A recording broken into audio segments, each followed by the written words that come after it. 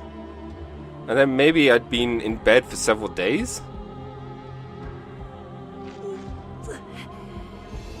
Somehow managed to drag my weak legs to the door. It was bizarrely heavy.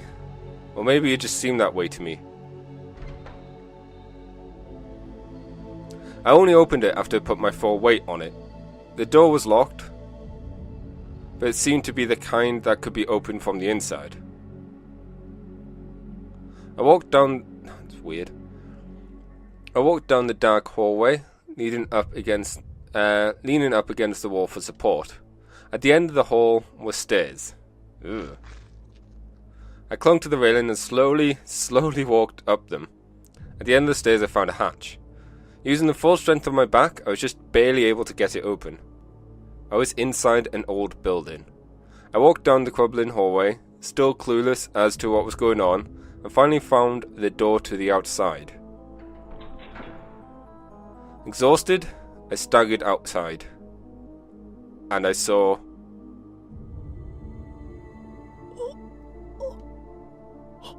mountains of shattered rubble. What the heck? Rows of destroyed, abandoned buildings. Exposed, twisted steel girders. At first, I thought it was a movie set. But it was all too realistic for that. The walls, the windows, the ceilings, everything was destroyed. Little bits of rubble covering the ground. I tried to figure out what that was. There were cracks in the asphalt and the road, making it impossible to walk straight. And it wasn't just directly in front of me. I spun around full 360 degrees and saw the same scene everywhere. I smelled oil. I smelled something burning. I looked up at the sky. It was dark and gloomy. I thought it might just be cloudy, but something else seemed to be going on. I could see a hazy outline of the sun beyond the black curtain that covered the sky.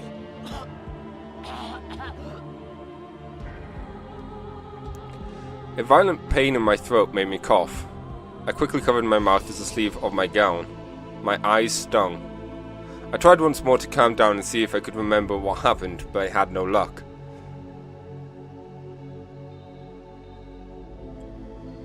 All I knew for sure was there'd been a world line shift when I deleted Chris's memories from inside Kagari's. The memory held by the Amadeus Chrisu, and the memories implanted in Kagari. Maybe when whoever owned them changed, that is, whoever held Chris's time machine theory, the world line changed with it.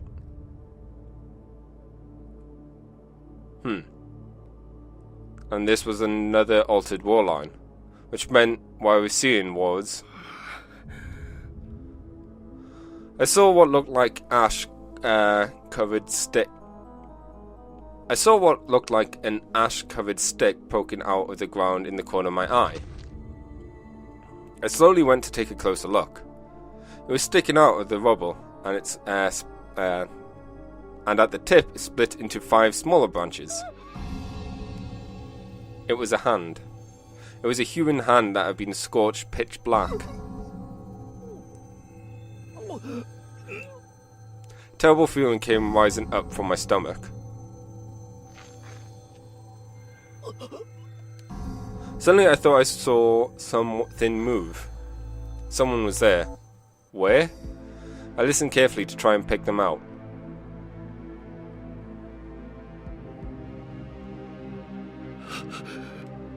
The other side of that big building. I could hear some kind of sound from over there. Was someone there? If there was, maybe they could tell me what the hell was going on. Trying my best not to make any sound, I peeked through the walls of the crumbling building. They were there, alright. There were people there. Lots of them. But they weren't people anymore. They were just human-shaped wads of meat. piled up into a mountain. On the top of the mountain was a pack of dogs. Something long and slick was hanging out of the dogs' mouths. Intestines. They were eating them. They were eating the bodies. The stench was horrible. The sound of flies was overwhelming. It was like something out of hell. My gaze met the vacant eyes of one of the bodies. One of its eyes fell out and black insects crawled out of the empty socket.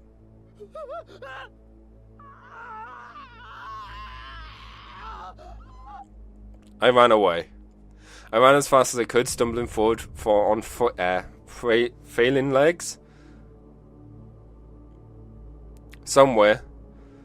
Was there somewhere where here that was sane? Was there somewhere around here that was sane? But no matter how far I went, it was the same thing. Mountains of rubble. Rows of abandoned buildings. All I could see were the dead. There were no living humans. And then I found it. There were rows of huge buildings, which all looked as if they were about to fall over. The roads were full of cracked. There was a warped overpass sticking out of the ground. A few rows of iron and railroad tiles. I knew it. I knew this place. It was only a shadow of its former self, but I knew it. This was Akibara, which meant... What happened to the lab?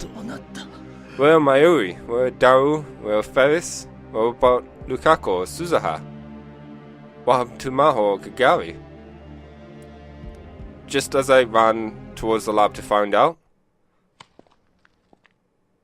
I heard footsteps behind me. Rough footsteps, stomping through the rubble, more than one set. They got louder and louder, and soon I saw them coming towards me from between the crumbling buildings. There were 3 of them. They each had assault rifles in their hands. You, what are you doing there? When they saw me, they all pointed their guns at me. There was so much I wanted to ask them. There were things I wanted to know, but the only thought that came to me was that I needed to get away. But even as I tried to turn and run, my body refused to listen.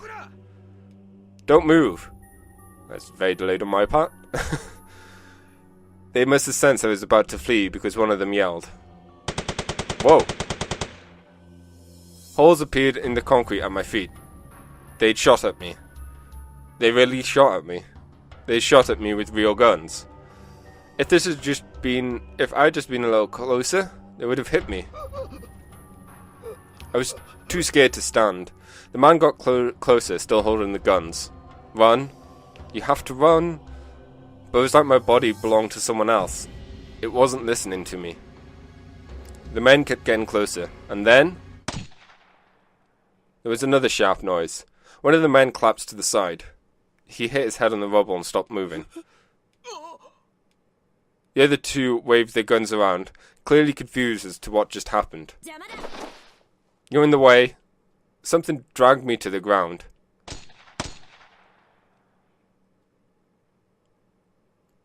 And then more gunshots. The 2 of them fell backwards, still holding their weapons, and at almost the exact same time. They died. Right in front of me. Someone had died. I could do nothing more than just sit there and watch as the silhouette moved in front of me. Are you trying to get killed? I looked up, and the person I saw was... Suzuha. Come on, how long are you just going to sit there? Did you kill them? What kind of stupid question is that? It was a colder voice than I'd ever heard. You're Suzuha, right? Her iron mask with an expression suddenly changed to surprise. But it was only for a moment. A second later, and the fierceness had returned. Who are you? Did she really not? You don't know who I am? Did the change of the world line mean that Suzuha and I never met? It's me. Okabe. Okabe Minato. The expression on her face changed again. Okabe Minato? That's impossible. Eh? Two pairs of icy footsteps sounded in the darkness. This way. After giving my name, Suzanne stared at me suspiciously for a moment. Then she made some kind of call and told me to come with her. She made me wear a blindfold almost the entire time, though. So I had no idea which way I'd gone or where I was. Stop. I did as she said. When I heard the knock, I finally realized we were in front of a door.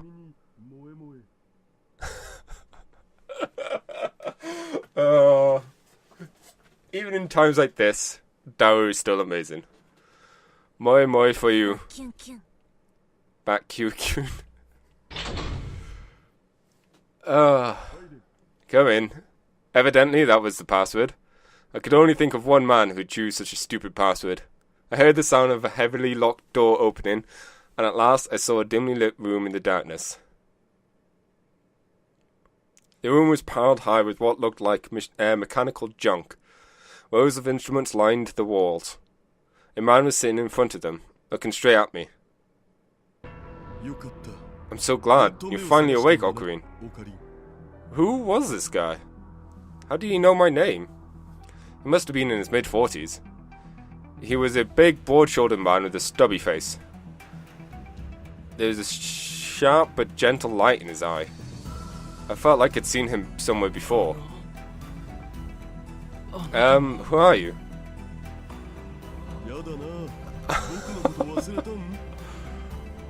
Oh wow, Dao definitely didn't turn out the way I thought he would. Oh jeez, did you forget about me? Even after all that's happened? That still hurts, Ocarine. The way he talked, and that voice. There's only one person it could be. But that was... Are you Dao? The man's throat broke into a broad smile. Good, you did remember. I thought you'd forgotten. Dao, is it really you? Who else do you know that as handsome as me, right, Suzuha? I might admit that, if you lost a little weight. Don't say that, I lost a lot since I was younger. Indeed, the Dao in front of me was quite a bit slimmer than the Dao I knew. And wait, Dad, why are you talking funny? I don't usually talk like this, but I figured it would make things easier for Ocarine. The more pressing issue was his age. He was clearly a middle-aged man. The youngest I could possibly imagine him is his early 40s. And then I saw a shelf on the corner. I saw a man I didn't know the reflection in his glasses. And then I saw a shelf in the corner. I saw a man I didn't know in the reflection in its glass. There was another man like him, in his 40s. He was standing there with a gloomy, sunken face. I slowly raised my right hand, and the man raised his left hand as if copying me. Dao, tell me something. Anything you want, man. What year is it? Dao's smile quickly became something more serious as he answered me. It's 2036. The world is at war.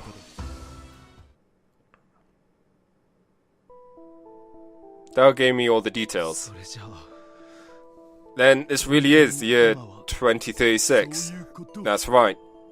It seemed unbelievable. But Dao's appearance, and more than anything, my own, made it undeniable. Trying to do quick maths, and it's really hard. But I'm basically thinking, because they had the is it still here? Oh, it's a ways away. But the amount of round tables, I wonder if those were days. And if it's the years, although it seems a bit too high. Well. Susan had said that World War III would start sometime in the next 10 years. 7.5 billion people would die, and the population of Tokyo would drop to a tenth of what it once was. After that, the Third World War itself would end, but the chaos would continue, and even in Japan, no, everywhere around the world, battles would continue. Was that what I'd just seen? But why don't I remember any of this? All my memories were of 2011. I had no memories of the past 25 years.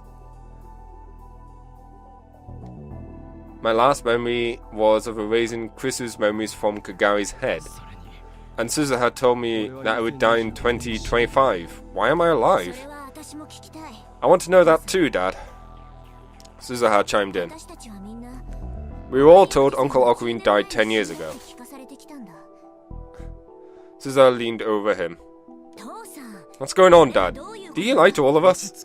Calm down, Suzuha. I'll explain. Dao looked at me as if he was remembering old times, and then resumed his explanation. Okurin, you said you only got memories up to halfway through January 2011, right? Yeah, the world line changed in January 2011, that's all I remember. I'd gotten 25 years older without realizing it. That fact was starting to eat away at me. Maybe there's some problem with your body, or maybe you're just confused. You should have memories up until the end of January 2011. The end? Why the end of the month? It was at the end of the month when Moho-tan saved your memory data.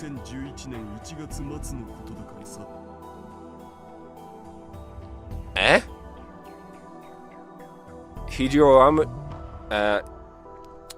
Sorry, that just confused the hell out of me. Hayajo saved my memories? I guess you told Moho-tan to make a memory sample from you to help with the Amadeus research, right? I volunteered for Amadeus? Then I realized something incredible. Which means that inside my brain... Yep. We just like you guessed, your memories are the ones that were digitalized in 2011. Digitized memories? Inside my head. Wait, Dad, I don't understand what's going on. How's Uncle Okurin alive anyways? He told me he died in 2025, right? He did, for all intents and purposes anyways. For all intents and purposes? That was when the race to make the time machine was at its peak. Everyone in the world wanted the paper that Masuke Krisu had written, and her memories. But at the same time, Stratford had everything that she'd left behind. Stratford. I'm gonna add the D each time. But even if they had it, they couldn't read it. They couldn't break the lock, you see. By the way, I was the one who built that lock in 2010. So they decided to capture someone who knew her well and get information from them. And that was me. They did everything they could think of. They did everything they could or think of to try and get information about Masuke Krisu out of you. Too bad Okurin didn't know about Krisu's like of Mozart, I don't think. When we rescued you, your mind was shattered. You'd lost the ability to even survive on your own. You were as good as dead, and there was no chance you'd get better. Then his body was alive? That's right. Okurin himself had given me the idea. He was starting to get worried about how they were after him. But you could have at least told me, right? You know what they say, right? To deceive your foes, first you deceive your friends. But Suzuha seemed a little depressed. It must have come to a shock that her dad didn't trust her. Don't be like that, Suzuha. Only a very few people in Valkyrie knew about this. I knew the name Valkyrie. Suzuha had talked about it a lot in 2010. It was the name of Dao and Suzuha's resistance organization. A armed group of irregular fighters who oppose a government, or the members of that group. The difference between a resistance fighter and a terrorist is a very slim one. Yes. Let's move on. Okurin's mind was shattered, and he had been incapable of surviving. If we didn't do something, even his body would have died. So a few people who knew the truth had been watching over him for years in another facility, from 2025 to 2036. 11 years without letting anyone find out. You needed nutrients to keep your body alive, and since I was in a bed the whole time, my joints could have gotten stiff. The friction against the bed would have caused my skin to split open. Someone had to watch over me the whole time to keep that from happening. Was it Mayuri? Not Mayushi. Ferris-tan and Lukashi, and Maho-tan too. They were alive. Oh, where were they though? Mayuri, Ferris and Lukako. Even in this terrifying world, they were still alive, and still looking after me. They had been for years. Hey, Daru. Why did I wake up now? My memories had been digitalized in 2011. If they'd known these memories existed, they could have downloaded them to me a lot earlier, right? That's easy to explain. Until just a little while ago, we didn't know where they were. Actually, Stratford had been holding on to your and Chris's memory data the entire time. We just didn't know where it was. I found it 2 weeks ago. Want to guess where it was? It'll shock you. Where? Right next to us the whole time. It was at our college. No way. Tokyo Denki? They had a base in the basement. Not that there's much of anything left there now. Stratford had a base in the basement of Tokyo Denki. So 2 weeks ago, we managed to salvage your memory data and download it into your brain. But for the next 10 days, I hadn't woken up. And just as they were about to give up, I'd finally awaken. After 25 years. 25 years. I stared at my hands. They were so thin I could almost see the bones, and I could see veins popping out of them. The face reflected in the glass was unhealthy and wrinkled. My hair was starting to turn white too. So I woke up after 25 years. I'm just like Ushira Taro. I can understand that it'll take you a while to process it. Of course, it was shock. But the most shocking thing was, these memories were once data? Huh? You say that, you time leaped. That's the same thing, right? My memories since I was a kid. My memories of that summer. My memories with Krisu. All of them had been transferred into zeros and ones. Could you still say that I was a person? Could I still be called human? But it's the same as Maskishi's time leap technology, right? You went through that a bunch of times, didn't you? He was right. Even if I knew it in my head, it still felt strange. I'd been cut off from 25 years of time. It had all been forgotten and left behind in a digital world. I don't know, something still feels odd. The fact that Ocarine said halfway through January,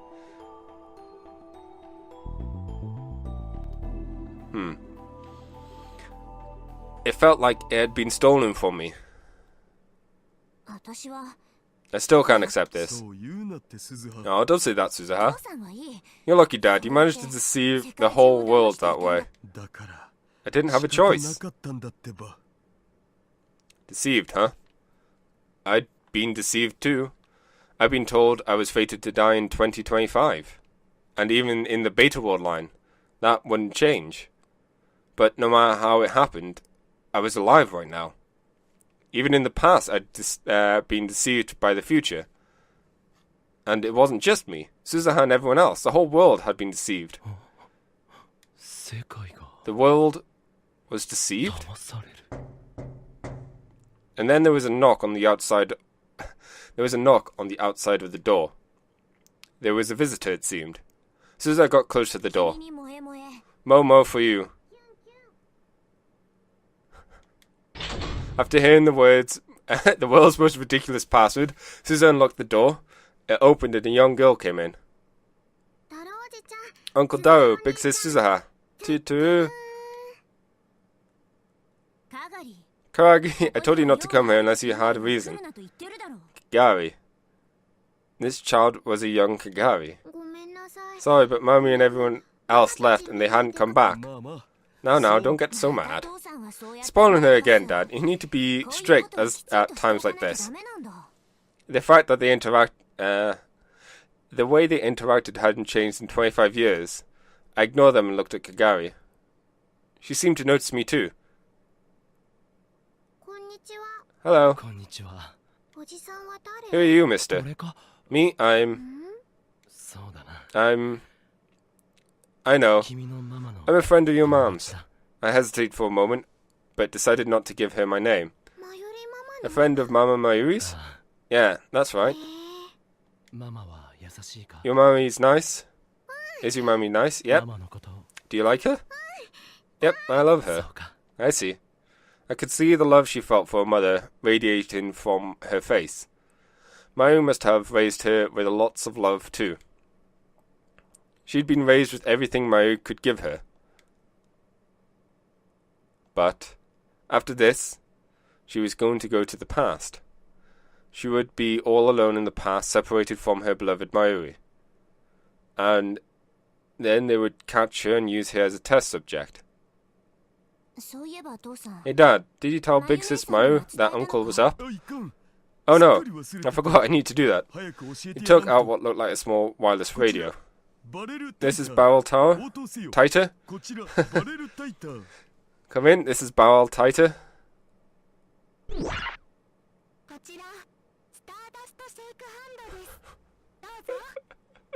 This is Stardust Handshake. Over. The voice I heard from the speaker was definitely Mayuri's.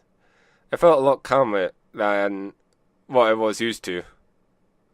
But it was definitely Mayuri.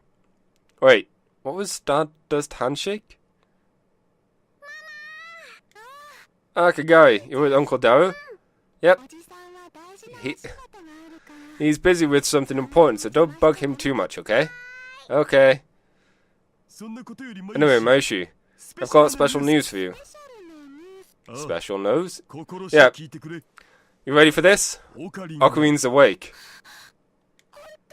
Really? Okarin's really? What's wrong, Moshi? Okarin's... Did Okabe wake up? She's still saying yeah. Ferris. I heard one voice I already knew. I heard one voice I knew after another coming from the radio. The voices didn't seem to have changed all that much. So I want you three to come back right now. Mayushi, what's wrong? Mayushi? It's no good, she's crying too much to talk. Well, I could see why. She wanted Okarin to come back more than anyone. Mayuri. Anyway, you should get back here as soon as possible. Got it. We'll come back as soon as we got provisions. Everyone was overjoyed, but I saw that Suzuha's expression was clouded. What's wrong, Suzuha? Why are you guys going to get out to get food? That wasn't planned for today. Huh? Sure it was. We got a message last night that it was today. No, it's a trap. Everyone get back here now.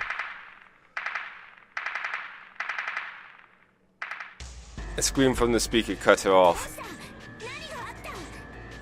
What's wrong? What happened? We're under attack, the enemy. Moe, Ferris, run. I'll hold them off. But if we do that, Mule, I'll be fine. Hurry.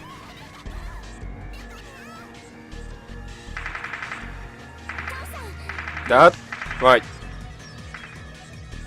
Suzuha started running and Daru followed after. Wait, Daru. I'm going too. Okarin in your condition? Let me go, please. He hesitated for a moment, but then quickly nodded and offered me his shoulder. He was a little thinner than when he was young, but his shoulder was still gigantic. I put my weight on it as we followed Suzuha. Oh man. I am stopping this episode here, but holy crap, what is going on?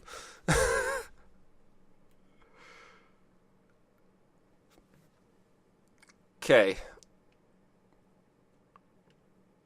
There's still some questions that come up.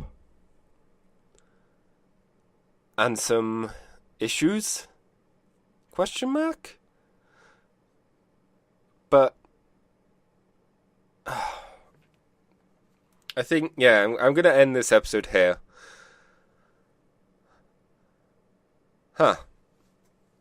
Things have dramatically changed between this ending and the last ending. The Kigari ending, that's for sure. So till next time, everybody. Ellipsis.